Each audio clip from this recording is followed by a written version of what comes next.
Hello, everybody, and welcome back to this week's episode of Maximum Octane. I am super excited for several reasons today. Not only do I have two fantastic guests for you, but we are filming in Fajardo, Puerto Rico at the El Conquistador. So it doesn't get any better than this. So great people, great location, great view. All of it is just amazing. So I want to welcome Darren and Jodi and Knepper from Myles Auto Care, and they have two locations. That's right, two locations. There's so much stuff, I got to write it down and make sure. In Reading, PA, as well as Birdsboro. So, hello, how are you? How you doing? Thank you for doing this morning. And where is Birdsboro? Let's start with that, because I don't think I've ever heard of that before. Well, I mean, it's such a big area. How could you miss it? If you're familiar with Reading, like the Reading Railroad, it's above Lancaster, PA, which is kind of straight north and a slightly east of Baltimore. Okay.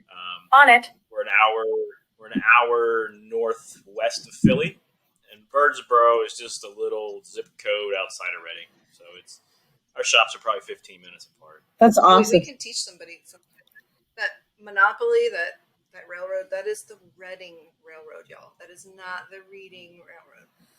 Oh, so some trivia here. So for everybody that says Reading, it's Reading. So very good. At least I didn't mess that up already, right? So I'm off to a good start. So I'm like, yay, I'm off. So Lancaster, I love the food there, and I love the mall. I'm not going to lie. The mall is like, go team. It is just fantastic. So I appreciate you agreeing to do this today, because you could be laying by the pool or doing one of the many excursions. So are you excited to be here in Puerto Rico? We got in Friday, slow rolling it, taking our time. Spent Saturday at the pool, Sunday at the beach, and we haven't gone far, so it's really kind of Well, that's got a little bit of a sunburn now. Oh, sunburn. We got the base burn open. Okay, you got that going, because obviously you weren't laying out in Pennsylvania right now trying to make that happen. So, okay. So I have a million questions for you, because you have a lot going on and so many things. So let's start with the name, Myles Auto Care. Most people, I think, associate Myles with Myles Transmission. Is that correct? Mm-hmm. It is. Yep, it's a small franchise in the Northeast. I think there's like 35 to 40. I lost count where they're at right now, so it's not a big franchise. But Colorado. There's one in Colorado, one in West Virginia, Kentucky. Yeah, but they're mostly concentrated Northeast. But we like it because honestly, we do our own thing. It's a franchise. We have a name, but we're kind of independent. We are our own controller. We spend our advertising money how we want it. We have completely different computer systems than any other Myles, so it's kind of, they don't care what we do, so it's really nice. I mean, I don't think Myles probably wants to hear that, but okay, so you can just kind of do your own thing and have it. Awesome. So one of the things that I think people get hung up on is their name, and they can't do this or they can't service this kind of vehicle or do that because something's in the name. And so Myles is, to me, synonymous with transmissions, but you do everything at your shops, don't you? Yeah, absolutely. Myles started as a transmission franchise. The story is that Myles heard about these newfangled automatic transmissions and decided to make a business out of it. And that really was all that Myles did for a number of years. And I guess it was before we bought our location in 2007, and the man who owned that location had already started doing general repair. At this point, we still do in-house transmission rebuilding, but it's 25 to 30% maybe. As transmissions have gotten worse and worse recently, it's actually up to probably 40-45% of what we do anymore. They're big ticket jobs, so it does take up a bigger, they're expensive anymore. They really are.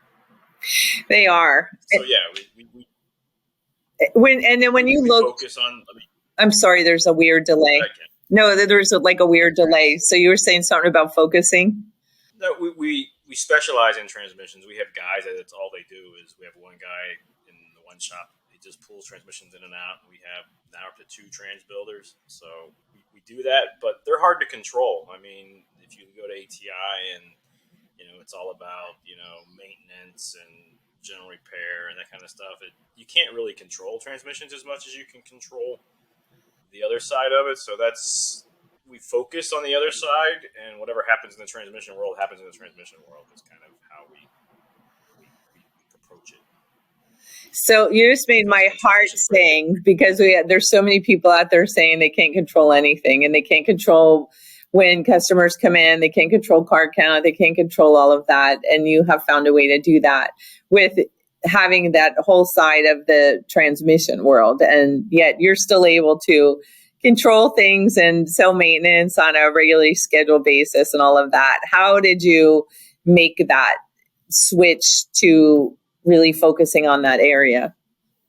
I think it's really about process. I would say that the biggest thing we implemented was the DVIs. I mean, it feels like an era ago, that we started all of that. It seems like old news, but it was learning to get our people to recognize that we're here to serve the customer and help them to make educated decisions about their car. And so, this is what we do. It's just what we do. And by educating them, not in a pushy way, but in a, hey, I want you to know what's going on way, and so I can help you to make a good decision, then it changes the focus, and we do the same thing. We approach it the same way educationally with transmission repair. It's just, I mean, transmissions are still worth rebuilding.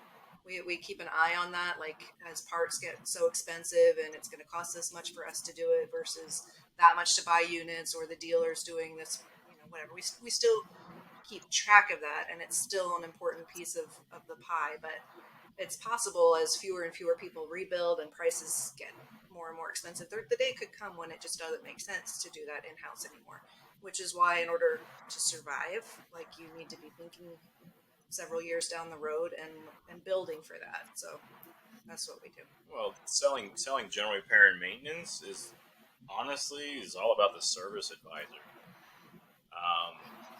I think the Wonderlic test and putting somebody who has the gift to do that in place, to build relationships and actually enjoys doing that job. I mean, I know a lot of shops that stick people in that role that's not what that person should be doing. It's square peg round holing it, and we learned several years ago that stop fighting that fight. There's a lot of people that can force themselves to do service advising for short periods of time and can do it, but just hate it, and they're not happy. So we found that working with Brian and Wonderlic and just weeding through people to find the right ones that this is their gift and their thing that they can do and do well and not burn out. You put those people in place with DVIs and a good, incentivized comp plan and tools. Tools, yeah, and you really can. I mean, I think we run a $1,500 ARO. I mean, it's something like that. You can do a lot of general repair maintenance if you put those things together. You just mentioned so many things that just make me bubble with joy about processes and training and looking for the right person and using your tools and giving them what they need to do. What are some of the traits when you're looking for a service advisor? What are some of the things you're looking for during the interview that tells you this is someone's calling or passion versus trying to put that square peg in a round hole? Personalities first.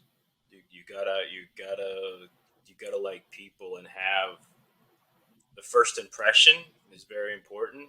If that person, I don't know, you walk away with the I like talking to that person feeling, or the openness. That's rule one. If you don't have that, it's very hard to go to the next step of, you can't put a cold person that can sell. That could work, but let's start with the first impression. And then after that, then we go Wonderlic. We start going through is this really who you are? Are you just selling us and not really, is this who you are? So anyway, that's where we start. Is do you have that likability factor when we first meet you? What do we think of you in the first 15 seconds we met you? You know, and that's what the customers is going to feel too. So, and then it's Wonderlicked, and it's you know money, and you work your way down the line. But for us, that's kind of where we start. And it's not really about cars either. I mean, is it great for them to have some foundational car knowledge? Definitely helps. Yeah, it does. It makes it a lot easier. It's a lot faster curve, but the people skills are so much more important. And intelligence factor, head, heart, and hands. Can they do it? Do they want to do it? And you just look for some raw ingredients, I guess. Having that right person is so important in all of the positions, because when someone's in a position that they shouldn't be, it makes life miserable for them and every person around them. It's almost like a cloud. It affects everything. So that's fantastic. Amen. So process. Well, and it's also, I think we also spent a lot of years thinking that there was one personality type, and we wanted them to be easy to manage. We had some that were not easy to manage, and we weren't up to the challenge in our early years, and so we shied away from really strong personalities. And I think at this point we're kind of like, you know what, this is our business, this is who we're about, this is what we're about, and you want to be on the team, then you got to be on the team. And so we've started learning to help people work toward a common vision, and it's not as much about a specific personality. I think Brian probably convinced us. He said recently, so would you rather bridle a racehorse or saddle a donkey? Because you're going to work just as hard for both. It is. It's very important. I mean, you're going to wear yourself out whipping the donkey trying to get it to go somewhere versus just trying to steer a racehorse. So it kind of, once you start looking at it that way, it's like, yeah, this person's safe, this person's manageable, but we ain't getting anywhere, And yeah, they come in and show up on time, and they checking the boxes, but their sales skills aren't there, or they're So would you rather find somebody who's just high energy, hard to control, but man, they get on the phone, it's crazy, So it's just how you start looking at things, and as your business matures, and as you go through people, and you learn the spot what a true service advisor is. You see it, you know it. It's like just walking around here, even. It's like we run into people that wait your tables. It's like, yeah, I'd hire that one. We do that a lot. You're playing that game all the time. It's like, nah, and it's just. Oh, look, that one gets it. Let's go hire that one. We did that, actually. We went to a 20 group meeting in Baltimore with our old 20 group, and the server was just spot on. Oh, he kicked it. Awesome. And so we started asking him some questions, and halfway through the dinner, we're like, hey, you need to hire this kid. so they start talking, and guess what happened? No kidding. 3 weeks later, we started working for him. Yeah. And it was a good hire. That's awesome. And it is important to look everywhere you go for potential somebody new for your team, because we do come across people that really wow us, and it doesn't matter that they don't know how to work on cars or they don't know anything about the industry. It's always the people first, and then we can give them the resources and the training that they need. So that's fantastic that you're kind of eyeing up everybody when all the places you go. I love that. Something else we started doing the last year that's really changed how we hire is, instead of just running to Indeed or whoever and just throwing an ad out, we do a brainstorm session. We take a week. This is what we're looking for. Who pops in your mind out there that is that? Who impresses you?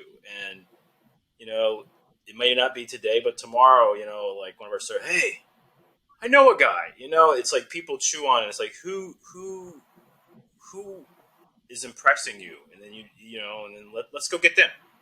So that's what we've done the last couple, and it's worked. Like, you know what you're getting. You have I've seen them in action. You've interacted with them, probably like a parts counter somewhere else. It's like, who? Especially if things went sideways. Like if you got a chance to see somebody work in that kind of situation, you know that they care, that they got skills, that they're going to make things happen. It's just decreasing your odds of failure. It's like because you've seen them, you know what they are. Even like we're looking for a marketing person right now, and it's like who out there has it that you've run into. And we actually had a customer 7-8 years ago that we were like, wow, that girl is something. I mean, she sold plumbing products like door to door. Yeah, like toilet seats and stuff. Yeah. Wow, door to door. Where's she at? So we found her on Facebook. I think we're talking to her next week. It's like that's start there versus going and spending all the money on Indeed and we still have Indeed budget. And you never really know what you're going to get. Is this person just very good at interviewing and pull the wool, and playing that game? And so it's like we starting with let's brainstorm and steal. That's awesome. Do you keep a list? I know there's some people that once they make their list of what are we looking for in a person, and during the interview, they'll actually like start checking off, they smiled a lot, they were bubbly, they were whatever, and they check it off during the interview, or do you just kind of wing it? Wow. That's really formal, but no, we wing it. And winging works too for some people. It always amazes me, like the different interviewing styles that people have and how they do it. And obviously whatever you're doing is working because you're having to find people for 2 stores. So speaking of racehorses and people with energy, obviously the 2 of you might have a little bit of that because you have 2 locations. So how did you decide to go to 2 locations, and what prompted? That's a story. I don't know if we decided to go to 2 locations. It became inevitable. Yeah, it became that's going to happen. Go. Yeah, you go. Part of the franchise is the guy that, we bought our business in 2007 from a gentleman who he's been doing this a while. He owns a couple buildings and rents them back out for shops. And we bought our business from him. He turned around because the economy took a bad turn and bought the franchise. So now he was the franchisor of Lee Myles, and he was across the street from us. So then he turned it all around and he sold it again to another guy locally who became the franchisor probably 4 or 5 years ago. Or 6 years. And then after that happened, those 2 couldn't get along at all, like oil and water. So the guy we bought our business off of, when he sold the corporately, Myles retained the area developer contract, which basically means you share some of the franchise fees in exchange for helping out, supporting the shops in your area. So he comes over to us and says, "You're buying this." I'm like, "What?" No. He goes, "I can't. Me and him, we can't work together. I want nothing to do with Lee Myles anymore. You guys are buying the area developer contract from me." And I'm like, "Oh, no. It wasn't cheap either. I mean, it was a decent amount of money at the time, but it was an opportunity. So we're like, yeah. I mean, this is a good thing. I mean, you 5-6 years from now, you get it all together. Get half everybody's franchise fees, go around, visit, help them out. Okay, fine, we'll do it." And then it wasn't 2 weeks later one of the gentlemen who owned one of the shops in our area up in the Poconos died. And then it's like, franchisor comes, "You want another store?" And it's like, "Nah, yeah, I guess." So we took it over, ran it for a couple years with a guy we knew up there. It was very hard being an hour and a half away. Never done this before. Our maturity level in business we weren't ready for that yet. And it was a very, very small location too. Yeah, I mean, it had 2 employees. It's hard when you're an owner and not be in it to make it make money, because you're usually somebody contributing. You're just sitting on the side managing people. Anyway, we sold it to the guy who managed it, got out of that, and then I don't know, 3 or 4. With some hard feelings, honestly. Yeah. Like we didn't ever want to have another location again. We were happy with our one main store. That was enough. We're just going to make it kick butt, and that's the end of it. Because we're transforming it. We're going through ATI over there's so much to do to move to move a store, somewhere, and go somewhere with it. And then when COVID hit, the other Lee Myles in our area, which has always had troubled ownership. It's been through 3 or 4 owners or 5 since we've had ours. So it was going away, and his lease was up, and he was going to close it. And we're like, no. It's like, you're going to buy it from me, and I'm like, no. So anyway, we fire sailed it, we bought it, we did it. April of 2020. Yeah. So I think the first week we did $700. COVID. So, but we were ready now. I mean, we had our stuff together, so to speak, and it went. We had people. We moved people down. We had a great service advisor we stuck down there who could do it well, which is what that store's always been missing, is somebody that could do it right. Yeah, create relationships. Work the process. Yes. And so it's taken off. It's doing very well. I mean, it was an old oil quick lube place on one side, so we're trying to put lifts over basements now.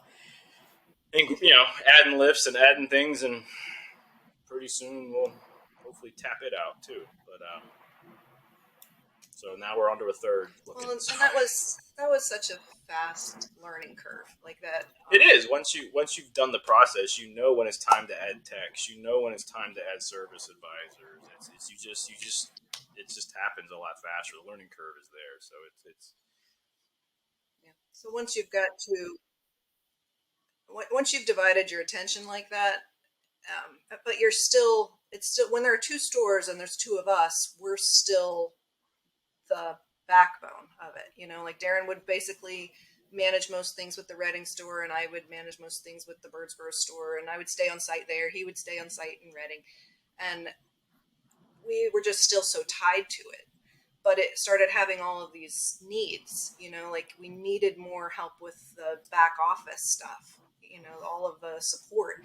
We needed a whole nother layer of leadership, and it's hard to afford that on 2 stores. So that's what's making us go, okay, well, we need a 3rd store now. So we've been looking for a couple years. And we think we have something now. Like, we'll see how it turns out with all the weirdness happening in the banking world. And well, I kind of stole our 2nd store. This one's going to cost us dearly because we're potentially building it. So it's like, it sure felt better when you got it for nothing. But. It sure did. There's that. There's with a lot of aches and pains with many of our people that they build something, and all of the things that happen. They're like, this is nothing like when I took over my first shop, and they thought it would be different. So you mentioned that you had some learning curves there to be a multiple shop owner, and that you weren't at the maturity level the first time you did it with your business. What are some of the things that you feel looking back that we weren't ready because of this, and now we are? What kind of things were you referring to that you weren't at that maturity level? Structure, defined roles, defined lanes, job descriptions, trust, faith. It takes a lot to not be to be the person they come to with all the answers is hard to walk away from. It's hard to train them not to come to you all the time for everything that. And it's hard to give up your identity. Like that is who I am. I am the answer person. It's very hard to wander around for 2 months and what the hell am I going to do now? And it's just to get that. It's just changing gears and getting into that gear without grinding them, And that's really what did it. Is you've pushed the responsibility down a layer so you can poke your head up and see the big picture and let them do what they do and have faith that they're going to do it. And then hold them accountable and have meetings and, all that good stuff. But and the 2 of us, sadly, are both, when you Wonderlic test us, we're both low trust score. He's lower than I am. Just a little bit easier than he does. I think mine was negative. No. Anyway, like that was a big deal. I remember a couple years ago going to Super Conference and talking about that, about our low trust score, and it was almost a joke at that point, right? Like we had said it to each other so often that like we're like, hey, well, we just have low trust score, and we were talking really informally with some other people. I remember Brian Gossel being there, and saying something like, yeah, we got this low trust score, we got to fight. And he's like, oh man, you got to get over that. And I'm like, it's who I am. Like, what are you talking about? You know, I'm hanging my hat on that one. Well, it resonated. Like it just kept chewing in my mind. Like every time I would think, well, you're doing that because of that low trust score. Like the reality, there's this quote from Mark Twain, right? He says, my life has been a series of tragedies, most of which have never happened. Right? Like we think that all these really terrible things are going to happen and it seems so real, but like in reality, like the thin slice of what horrible things actually happen, like why would you not just trust and just try something? Right? Trust your people, equip your people, trust that you have a relationship that they don't want to suck. They want to do great. They care about you, you know, and move forward, take a step, you know. So, there you go. Those are amazing words of wisdom. And I think there's a lot of people that once you have a bad experience, whether it's with a store or an employee or anybody in your family or in-laws or friends or whatever, and you have a bad experience, sometimes it clouds everything. And we have to remember that it's not all one thing, like a big kitchen sink, and every person, every situation, every day is completely different. And so that's really beautiful advice you just gave for everybody. That's fantastic. Well, I really appreciate both of you being here today, and especially taking time out from your vacation, because I know there's I'm looking out the window at the palm trees and the golf course and the ocean and all of this stuff. And so I know there's a lot for you to be doing today. So I appreciate both of you taking the time to inspire small business owners and help get them to the next level. And so is there anything you want to share to close this out? Any words of wisdom or... No, you've already squeezed them all out.